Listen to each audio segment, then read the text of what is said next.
Well, well, well, look what happened. The July job report just came out. 1.8 million jobs added. Now, let me just explain what added really means because they kind of misconstrue that. And then I don't know if they give this number. It's not necessarily added. People are going back to work. That's not really added. It's just returning. And of course, the unemployment rate going down is the same thing because that went down to 10.2%. But either way, it's good news. It means the economy is coming back. Now, this is bad news for Joe Biden and the Democrats because they had predicted the numbers would go the other way. They thought we would have a higher unemployment rate and we would somehow lose jobs, like more people are filing, yes. But there's a misconstruation. It's not even a word.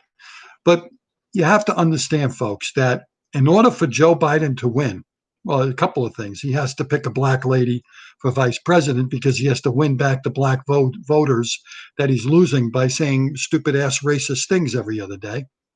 The other day, he said that Latinos are diverse in their attitude and black people are basically all the same. That's nice. Why doesn't he just say they look the same? A couple of weeks ago, he said that you can't tell the difference between a Korean and a Chinese person because they all look the same. This is an old man racist. This is stuff your grandfather and your grandmother say. This is like Archie Bunker style racism, all right, or prejudice. He's prejudiced. I don't want to say he's racist because racist is another word. He's definitely prejudiced. So he has a pattern here. And yeah, I know Donald Trump, blah, blah, blah. Donald Trump isn't a racist, and he's not a prejudice. He's not really prejudiced. I'm not going to get into it because if people are just going to go nuts. But anyway, the Democrats have a real problem here. They can't get this guy to shut up. They're going to have to figure out how to get him to the debates. They're going to have to wheel him in. They're going to have to put a thing in his ear, and he's going to have to know the questions in advance. They're going to have to cheat. They must be coaching the hell out of him. And he doesn't seem like a guy that takes well to coaching. He's the kind of guy where you tell him what to say and he goes, shut up, leave me alone. Come on, man. I know what to do. But he doesn't know what to do. He's a belligerent, anti-belligerent here. He's belligerent and he's angry and he's confused and he's not well. I think his family should be ashamed of themselves. And I'm being serious. I think his family should be ashamed of themselves.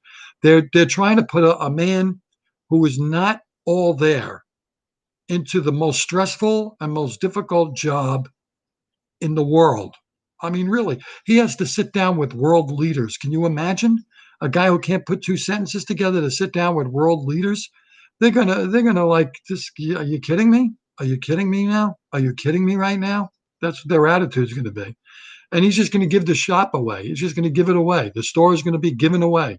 He's going to hand the keys to China and Russia and North Korea. They're just I mean, say what you want about Donald Trump, but he's a tough guy. He's got balls. The guy's got a pair of balls on him like I've never seen. The guy's unbelievable with the guts he has. Yeah, look, I don't like the way he talks to people sometimes too, but he's just saying what he says. And I know, yeah, you could yell at me.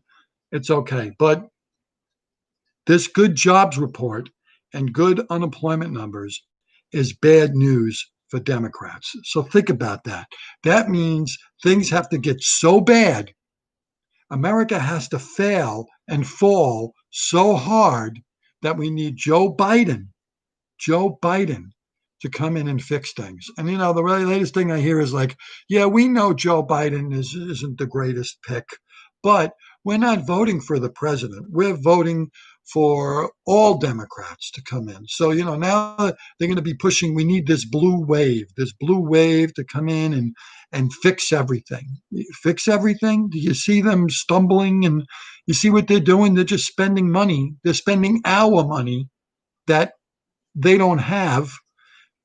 We're going to have like a $10 trillion deficit. We're going to have a deficit that's beyond your comprehension. The tax rates are going to have to go way up. Well, who's going to pay back this money? Who's going to pay it back? We have to pay it back. The taxpayers. Though they're going to steal it from Social Security, they're going to steal it from us. And they keep saying tax the rich. There's not enough rich people in the world to tax to make up for this deficit. And you know what? You start taxing the rich. You know what they do? They go away. They leave. They move. They go to Sweden. They go to other countries, or they lower their costs. How do the rich people who own corporations lower their costs?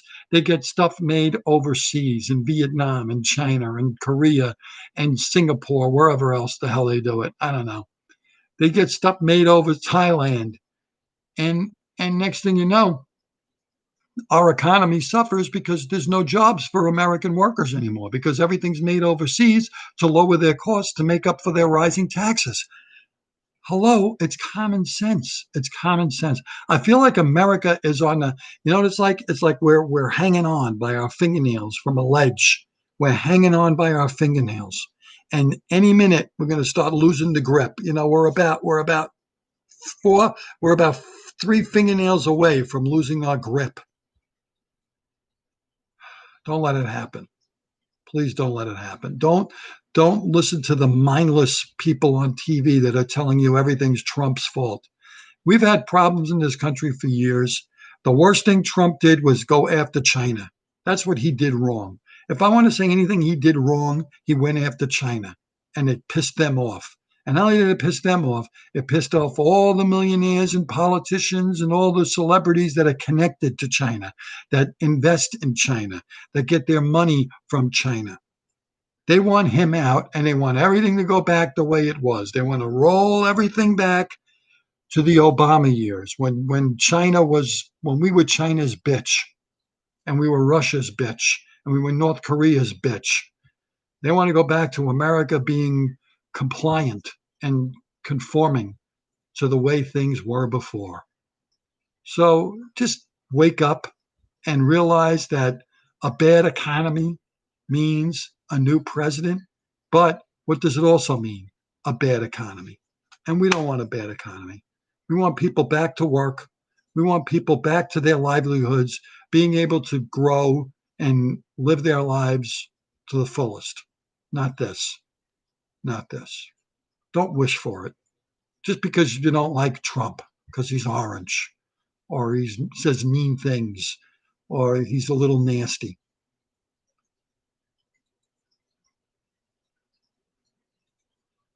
End of rant.